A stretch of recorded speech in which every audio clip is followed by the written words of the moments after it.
자, 10월 11일 화요일 아침 말씀 요한계시록 3장 12절 13절 함께 읽습니다. 시작. 이기는 자는 내 하나님 성전의 기둥이 되게 하리니 그가 결코 다시 나가지 아니하리라. 내가 하나님의 이름과 하나님의 성 곧 하늘에서 내 하나님께로부터 내려오는 새 예루살렘의 이름과 나의 새 이름을 귀 위에 기록하리라. 귀 있는 자는 성령이 교회들에게 하시는 말씀을 들을지어다. 아멘. 아멘. 여러분, 성전에 기둥되는 성도들 되기를 축복합니다. 이기는 자 되시기를 축복합니다. 자, 오늘 빌라델비아 교회에 대한 말씀을 통해서 특별히 이 교회는 주님께 칭찬만 받은 교회, 책망받지 아니한 교회. 그래서 오늘 우리에게는 대단히 모범이 되는 교회고요. 또 우리 교회도 우리 성도들도 그렇게 돼야 되겠다. 그런데 어떻게 하면 이렇게 칭찬만 받는가? 우리 좀 나눠서 말씀을 드렸는데, 앞에서도 우리가 말씀을 쫙 봤지만 어떤 어려움이 와도 주님을 배신하면 안 돼. 예수님의 이름을 배반하지 않으면 안 돼. 배반하지 않아야 한다.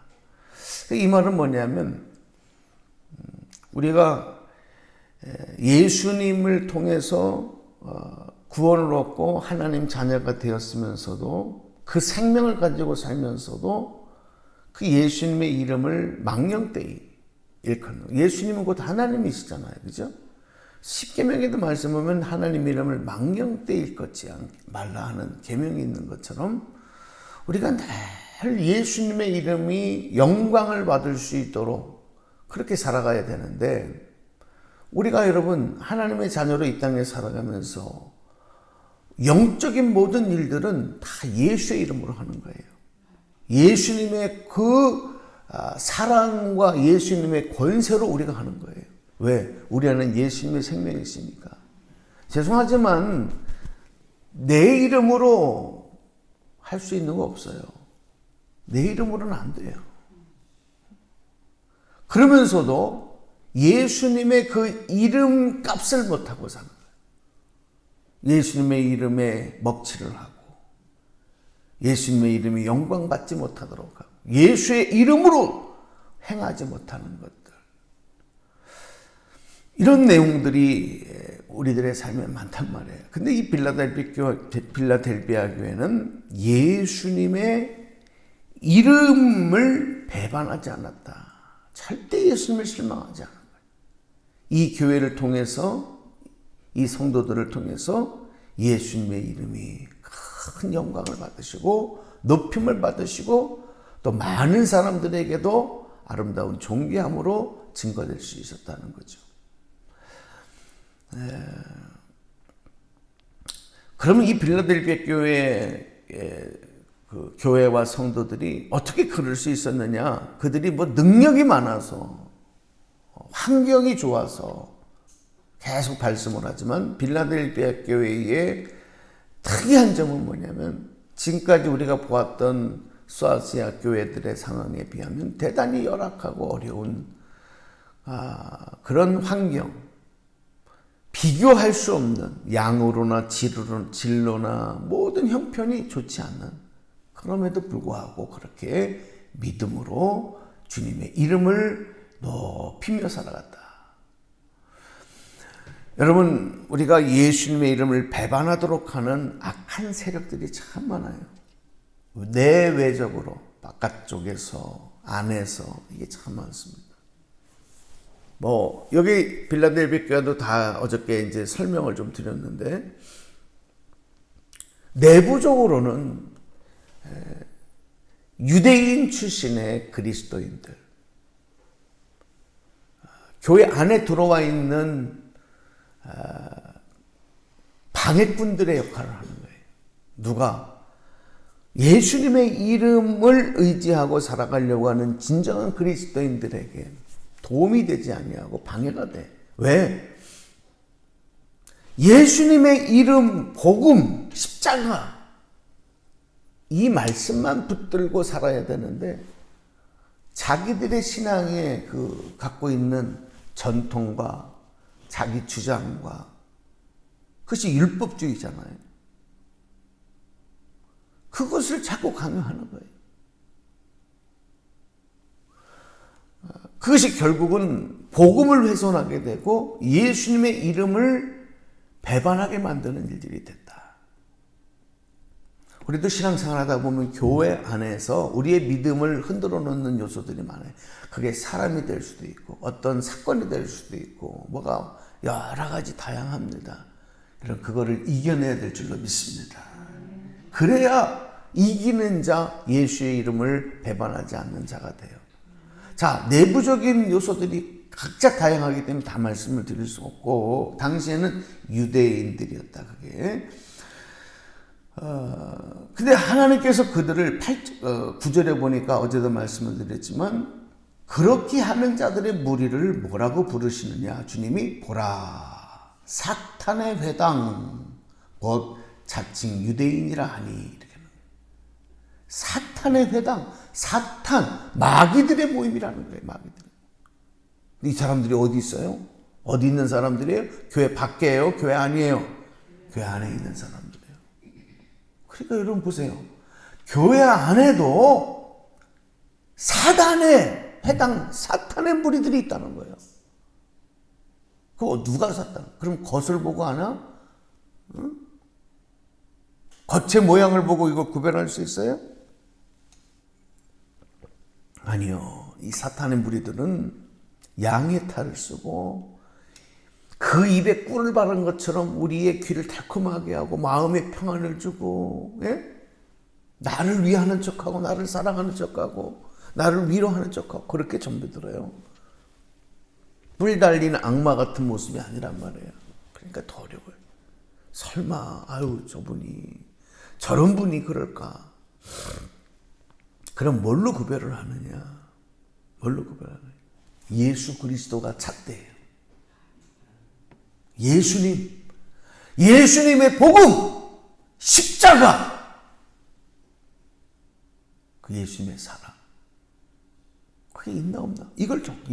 나한테 아무리 잘해도, 나를 아무리 그냥 위하는 것 같아도, 뭐 나를 위해서 뭐 기도하느니 어쩌니 저쩌니 백날 얘기해도 그 안에 예수 그리스도가 없으면 안 되는 거예요. 그게 기준의 잣대입니다. 그런 예수님이 없고 복음 십자가의 신앙으로 무장되지 않는 이들이 모여서 하는 일들 보면 대체적으로 사탄의 회당 같은 일들을 해요. 세상 것들 좋아. 그러면 교회 바깥의 무리들 또 방해꾼들이 누구냐? 그 당시에는 로마 제국이라고 말씀을 드렸어요. 로마 제국.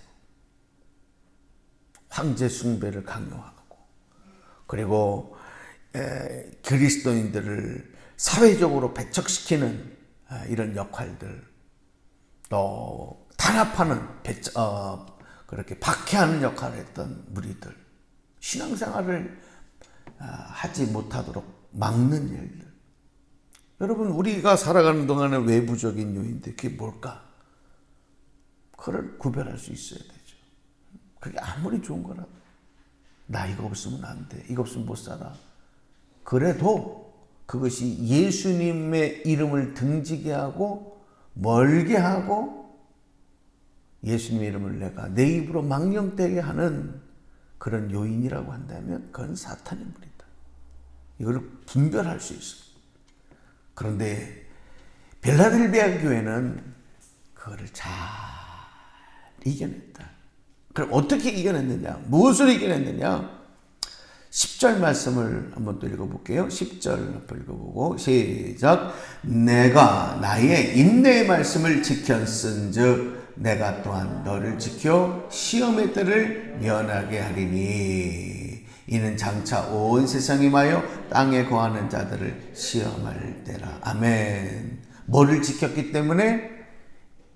나의 인내의 말씀을 지켰기 때문에.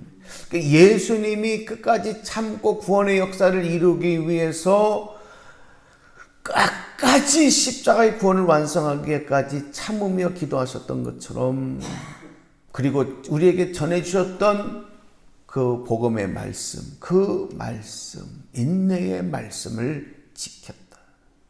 그래서 결국은 여러분, 이 험악한 영적 전쟁의 시대에 우리가 빌라델비아 교회 같이 칭찬받는 교회 성도가 되려면 말씀, 예수 그리스도의 말씀을 붙잡고 그 말씀을 따라가고 그 말씀을 지켜야 될 줄로 믿습니다. 말씀밖에 없어요. 말씀 지켜야 돼요. 왜?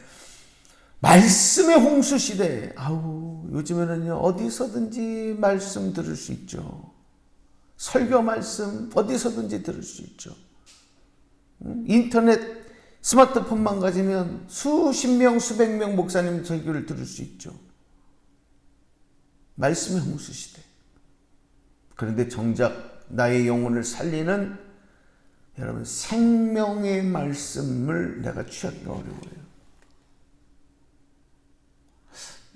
저희 아들 녀석이 지난주인가 우리 같은 친구하고 어디 뭐 교회에 청년부 뭐 모임에 한번 갔나 봐요. 오라 그래서 저쪽 이제 가서 참여하고 와서 저녁 때 저를 만났어요. 그래서 야, 어땠냐? 거기 한 몇 명이나 모이더래. 그랬더니 뭐 한 200~300명 대학부 청년부들이 모인다래요. 그래서 그랬냐? 어땠냐? 예배 드려 보니까 어떠냐? 그랬더니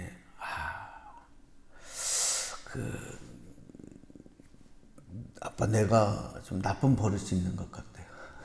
왜? 그랬더니 자꾸 내가 평가하고 있어요. 이러더라고. 저 목사님은 왜 자꾸 쓸데없는, 빨리 말씀, 성경 말씀이나 하지, 자꾸 딴 얘기를 자꾸 하지? 왜 자꾸 집안 얘기하지? 왜 자꾸 부인 얘기만 하지? 야, 너 목사 아들이라서 그래. 그거 내려놔야 은혜 받는데, 아이고, 어떡하냐. 제가 그 얘기를 들으면서 말씀을 붙잡고 따라갈 때 우리가 자꾸 내려놔야 될 것들이 참 많아요. 그것이 뭐 다 나쁘다라고만 얘기할 수 없죠. 근데 와서 보면 자기가 갖고 있는 다 기준을 가지고, 우리 아들에게는 어렸을 때부터, 지금 걔가 나이가 이제 30인데 나이 30세가 될 때까지 자라면서 아빠 목사님의 설교, 할아버지 목사님 설교, 그거밖에 모르잖아요. 그렇죠? 우리 아들은 그렇게 평생 우리 안에서만 자랐단 말이에요. 그러다 밖에 나가서 목사님들의 설교를 들으면 당연히 아빠 설교하고 비교가 되는 거예요. 그래서 내가, 야, 그러면 아빠가 설교를 좀 잘하는 거 같냐? 못하는 거 같냐? 했더니 농담으로 물어봤더니 그래도 저를 위로되라고 엄지손가락을 탁 펴줘요. 그래서 내가 조금 위로가 된다. 야, 그래도 절대 목사님도 설교 들으면서 네가 갖고 있는 기준으로 자꾸 비교하는 은혜가 안 돼. 그냥 아멘하고 받아야 돼.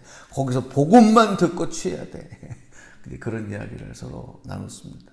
여러분, 인내의 말씀을 지킨다, 하나님의 말씀을 붙잡고 산다고 하는 것을 방해하는 내 생각, 또 내가 살아가는, 내가 신앙생활하는 그 환경 있잖아요. 교회의 환경. 또 그 목사님으로 받은 어떤 영향. 우리는 그게 절대 기준이라고 생각해. 절대 기준. 그게 혹시 잘못됐어도 그게 옳다고 생각해. 근데 그것까지는 좋아요. 그건 자기 운명이니까 어떻게 할 수 없잖아. 근데 그걸 가지고 다 모든 것을 평가한단 말이에요. 이거는 옳은 거고, 이건 잘못된 거고, 이건 아닙니다.